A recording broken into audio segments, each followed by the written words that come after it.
오늘도 이렇게 사도행전 27장에 있는 이 말씀을 통해서 또 하나님께서 주시는 은혜를 우리가 함께 나누기를 원합니다. 이 사도행전 27장에는요, 이 바울의 이제 4차 전도 여행이라고 하는 로마로 가는 그 행로를 기록을 하고 있습니다. 이 바울은 지금 아무런 죄가 없음에도 불구하고 유대인들의 이 모함을 받아서 재판을 받게 되었고요. 또 암살자의 위험이 있었기 때문에 이 바울은 로마 시민의 권한으로 이제 가이사의 이름으로 상소를 하는 바람에 결국은 이 바울은 로마 군인들의 이 보호를 받으면서 로마로 떠나게 된 것입니다. 사실 이 바울이 계획한 것은 아니었지만 이제 하나님의 뜻을 따라서 이 바울과 바울의 일행들은 로마로 가는 배를 이제 타게 된 것입니다. 그래서 오늘 27장 1절을 보시면 이 바울은 로마로 이송할 시기가 이제 결정이 되었다 하고 기록이 되어 있죠. 우리가 배를 타고 이탈리아에 가기로 작정되매라고 되어 있고요. 바울과 다른 죄수 몇 사람을 아구스도 대의 백부장 율리오란 사람에게 맡기니라고 말씀을 합니다. 바울은 예루살렘에서 이제 오해를 받아서 4번의 이제 재판을 거치면서 2년이란 시간을 보내게 되죠. 그래서 이 오랜 시간이 걸렸지만 로마로 가는 기간은 순식간에 결정이 됩니다. 그리고 이 로마의 그 황제의 군대, 그 아구수도라는 것은 황제의 군대라는 뜻입니다. 이 황제의 군대 백부장 이 율리오라는 사람의 책임하에서 이 다른 죄수들과 함께 바울은 이제 로마로 가는 배를 타게 됩니다. 바울은 정확하게 얘기하면 사실은 재판 과정 중에 있기 때문에 죄인은 아니지만 미결수라는 신분으로 배를 타고 가게 된 것입니다. 그래서 이 백부장 율리오도 이 바울을 죄인처럼 취급하지는 않고요. 조금 더 자유를 주고 친절히 대하는 것을 보게 됩니다. 여러분 3절을 보시면 이튿날 시돈에 대니 율리오가 바울을 친절히 대하여 친구들에게 가서 대접받기를 허락했다 하는 말씀이 나오죠. 이렇게 순조롭게 로마로 가는 배가 출발을 했지만 중간에 이제 큰 어려움과 문제를 만나게 됩니다. 이게 이제 우리 인생이 그렇듯이 하나님의 뜻을 따라가는 길에도 순탄한 것만은 아니라는 겁니다. 그래서 언제든지 이런 문제를 만날 수 있고 이런 어려움들을 당할 수가 있는 것이죠. 그 당시에 이제 이 배들은 엔진을 사용해서 가는 배가 아니고 바람을 따라 운행하는 이 범선이라는 그런 배였습니다. 그래서 이 지중해를 지난다는 것이 참 쉽지는 않았습니다. 지중해에 이 불어오는 계절풍 때문에 이 바람의 방향이 맞지 않으면요, 시간이 오래도록 걸리면서 이 지중해를 지나가게 됩니다. 그래서 이 바울의 이 배는 거기 5절에 보시면 무라라는 곳에 머물게 되었고, 여기 이제 알렉산드리아라는 배를 갈아타게 됩니다. 그리고 이제 지중해 그 한가운데 있는 그레데라는 섬이 있습니다. 이 그레데라는 섬에 있는 그 미항이라는 그런 항구에 도착을 하게 됩니다. 이때 이제 바람의 방향이 맞지 않는 거예요. 로마로 가야 되는데 바람의 방향이 맞지 않으니까 그 바람을 기다리기 위해서 여러 날을 지내게 되었고요. 이 조급해진 이 백부장 율리오가 좀 빨리 배를 띄웠으면 좋겠다. 왜냐하면 죄수들이 같이 있었기 때문에 뭐 많은 게 상인들이나 물건들도 있었겠죠. 근데 죄수들이 함께 있었기 때문에 오랫동안 머물러 있을 수가 없는 거예요. 조급한 마음에 자꾸 빨리 배를 띄고 싶었는데 여기 바울이 예언적인 말씀으로 권면을 하게 되죠. 어차피 우리가 로마를 가야 될 것이고 때가 되면 도착을 할 텐데 조급하게 가지 말자 하고 때를 기다려야 된다, 그런 권면을 하게 됩니다. 그래서 여기 9절부터 보시면 바울이 권면했다는 말이 나오죠. 그래서 하나님의 뜻이 있고 때가 있을 텐데 너무 급하게 움직이지 말자. 안 그러면 많은 손해를 보게 될 것이다 하는 권면을 하게 되죠. 근데 이제 이 백부장 입장에서는 선장이 있고 선원들이 있고 또 선주들이 있는 거죠. 배를 오랫동안 탔던 사람들의 말이 더 신뢰가 되는 거예요.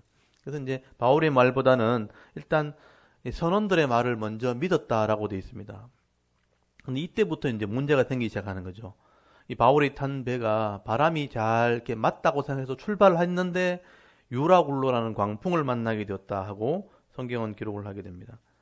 그래서 여기 지중해를 지나다가 이 계절풍 때문에 이 풍랑을 만나게 되는데 이 유라굴라는 풍랑을 만나면서부터 큰 이제 환란을 겪게 됩니다. 이런 범선은 이 돛을 올리게 되어지면 바람의 힘에서 이제 움직이게 되는데 급작스럽게 바람의 방향이 바뀌어 버리면 돛을 내리지 못합니다.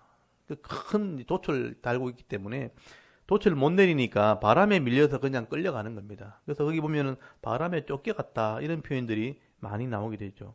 돛을 내릴 수가 없으니까 바람이 부는 방향대로 그냥 밀려서 쫓겨가게 되는 것이죠. 그래서 거기 16절을 잘 보시면 거기 거루를 잡았다. 이 거루라는 게 작은 구명보트를 말합니다.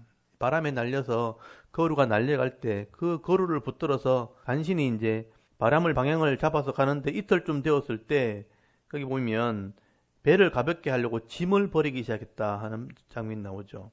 네, 거기 18절에 보시면 우리가 풍랑으로 심히 애쓰다가 이튿날 사공들이 짐을 바다에 풀어버리고 풍랑에 이제 견딜 수 없으니까 배를 가볍게 하려고 짐을 버리기 시작합니다. 그리고 19절에는 사흘쯤 되었을 때는 배의 기구들도 이제 버리기 시작하고요. 그리고 여러 날 지내면서 해와 달을 보지 못했다.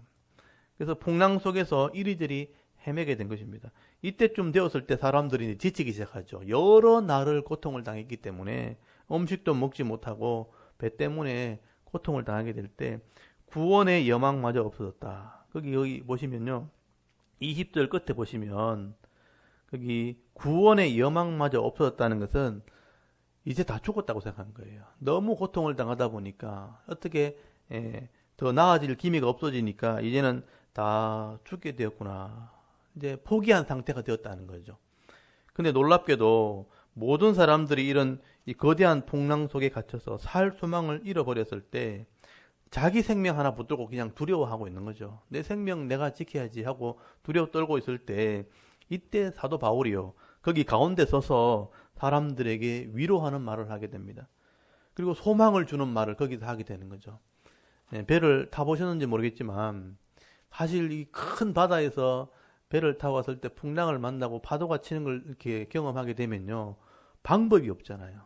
그 배가 작고 풍랑이 크게 느껴질 때 선원들이 어떻게 할 수 없을 때 이 배를 타고 있는 사람 입장에서는 두려울 수밖에 없는 것입니다. 소망을 다 끊어졌고 이제 자기 생명 내가 어떻게 할까 염려하고 있을 때 바울이 서서 그 모든 사람들에게 소망의 말을 주는 장면이 나옵니다. 내가 믿는 하나님이 내게 말씀하셨다 하면서 그래서 22절을 잘 보시면요. 내가 너희를 권하노니 이제는 안심하라 그런 말을 하죠. 너희 중에 아무도 생명에는 아무런 손상이 없겠고 오직 배뿐이니라.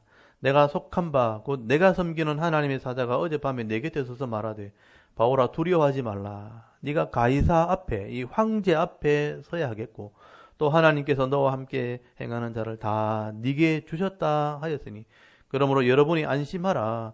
나는 내게 말씀하신 그대로 되리라고 하나님을 믿노라 하면서 여러분 살 소망이 끊어진 사람들에게 두려워 떨고 있는 사람들에게 바울이 이런 말을 하게 되는 것입니다.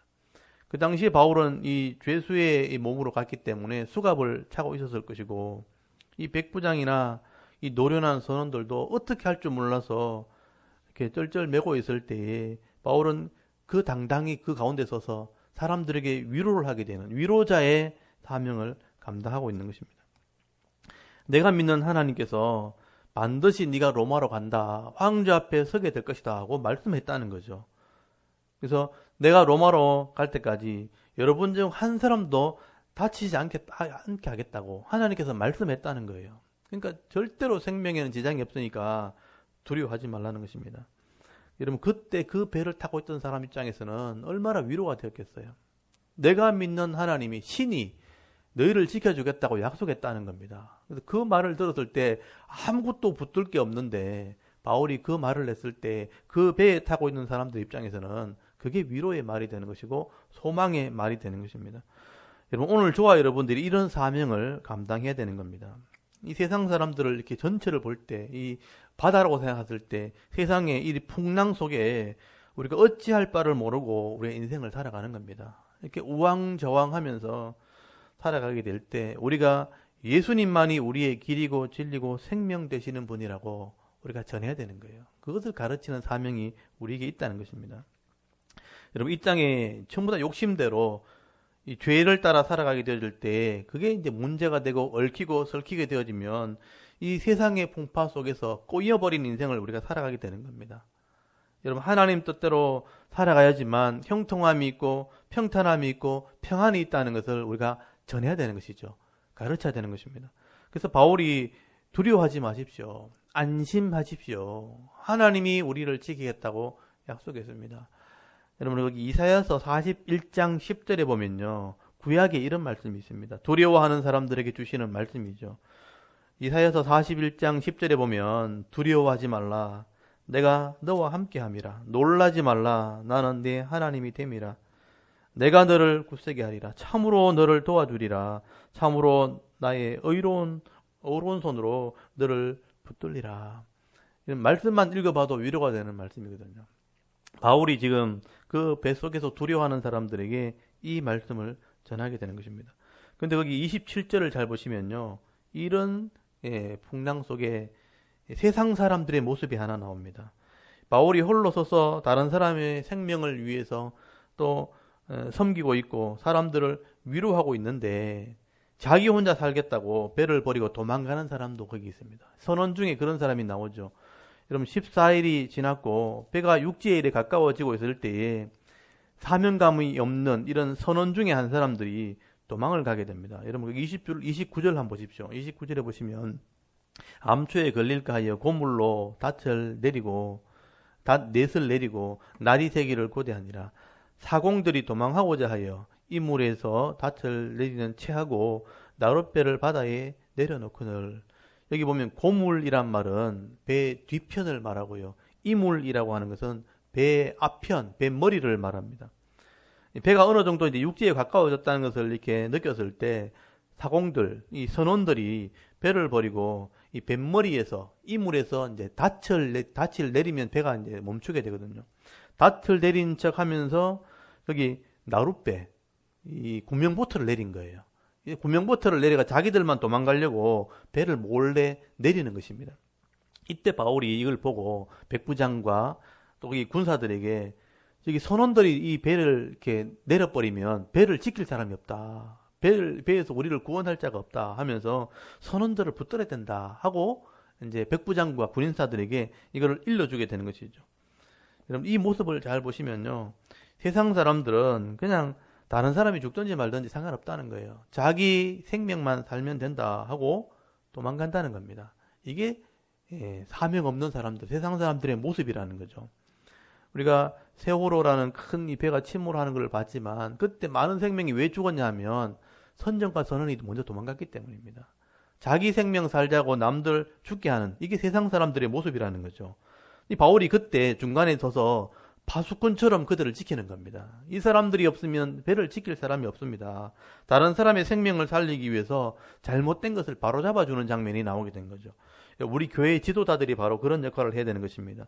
교회가 잘못되고 성도가 잘못된 길을 갈 때 잘못됐다고 얘기해 줘야 되는 거예요. 죄를 지적해주고 바로잡아주게 될 때 다른 사람의 생명을 살리는 일을 하는 겁니다. 바울이 지금 그 일을 하는 것입니다.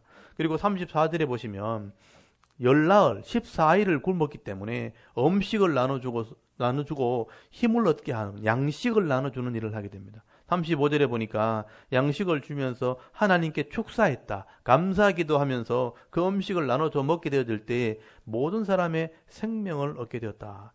그리고 37절에 보시면요, 이 사람들의 수가 276명이었다. 바울이 이런 276명의 생명을 담당하고 있는 것이죠. 그래서 여러분, 사명을 가지고 있는 사람들은 다른 사람을 살리는 일을 한다는 것을 말씀을 하고 있는 것입니다. 그리고 바울이 이제 육안으로 볼 때 육지가 가까이 왔다는 것을 이렇게 느꼈을 때 육지로 배를 이동하기 위해서 선원들과 의논을 하게 됩니다. 그래서 의논을 한 후에 거기 29절 끝에 보시면 의논하고 닻을 끊고 무겁게 이 줄이 단기 닻을 끊어버리고 돛을 펴면 배가 움직이거든요. 육지 쪽으로 배를 움직이게 됩니다. 그래서 41절에 보시면 물이 점점 낮아지니까 이물, 이 뱃머리가 땅에 닿게 됩니다.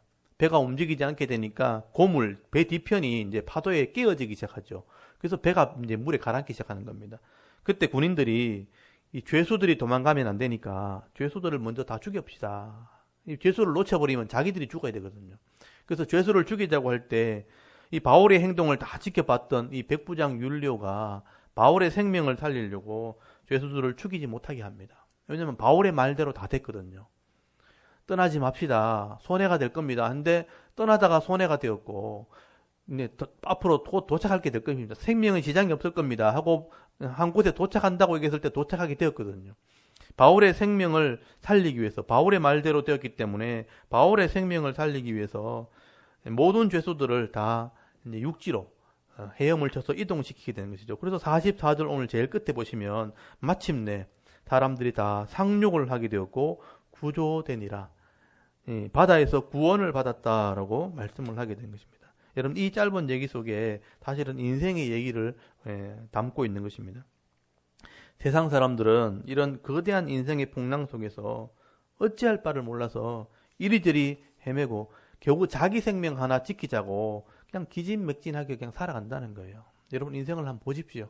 자기 생명 하나 지키려고 직장을 다니고 사업을 하고 이리저리 뛰어다니고 하는데 그게 누굴 위해서 그렇게 하는가?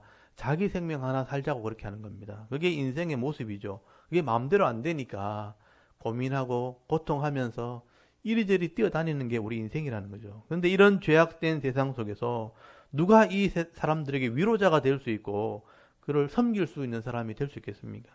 여러분 생명의 주인 되시는 하나님을 아는 사람들이고요. 또 하나님께서 내게 주시는 사명을 깨닫는 사람, 이런 사명을 아는 사람만이 자기도 살고 남을 살릴 수 있는 그런 은혜가 있다는 것을 말씀하게 되는 겁니다. 이런 풍랑 속에서 자기 생명 하나 붙들고 있는 사람들을 위로하고 그들에게 소망을 주고 그들에게 생명을 주고 구조하고 살리는 일을 바울이 한 거죠. 사명 있는 사람입니다. 지금 바울은 똑같이 풍랑을 만나서 생명의 위협을 받았고 똑같이 먹지 못하고 기진맥진할 수밖에 없는 그런 상황이었지만 하나님께서 주시는 사명이 있다는 거죠. 그래서 하나님이 주시는 사명에 대한 확신이 있었기 때문에 풍랑을 이기고요. 배고픔도 이기고 다른 사람을 위로하고 삶의 기준을 이렇게 잡아주면서 생명을 구원하는 그런 사명을 감당하는 이 바울의 모습을 우리가 발견하게 되어지는 것입니다. 여러분 우리가 인생을 한번 살아가는데 어떤 인생이 가치가 있고 또 어떤 인생이 더 의미가 있는가 여러분 이 말씀들을 보시면서 한번 묵상할 수 있기를 바랍니다. 바울처럼 다른 사람의 생명을 살리고 또 위로하고 또 다른 사람을 세워줄 수 있는 섬기는 자의 삶을 살아가는 것 이게 어떻게 보면 가장 인생에 의미가 있고 가치 있는 인생입니다. 오늘 우리에게 그런 사명이 있다는 것이죠.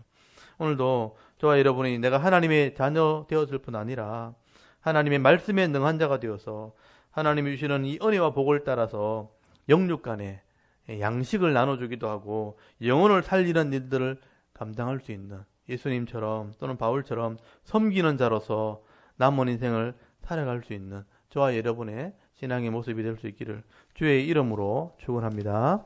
아멘. 잠깐 기도드리겠습니다.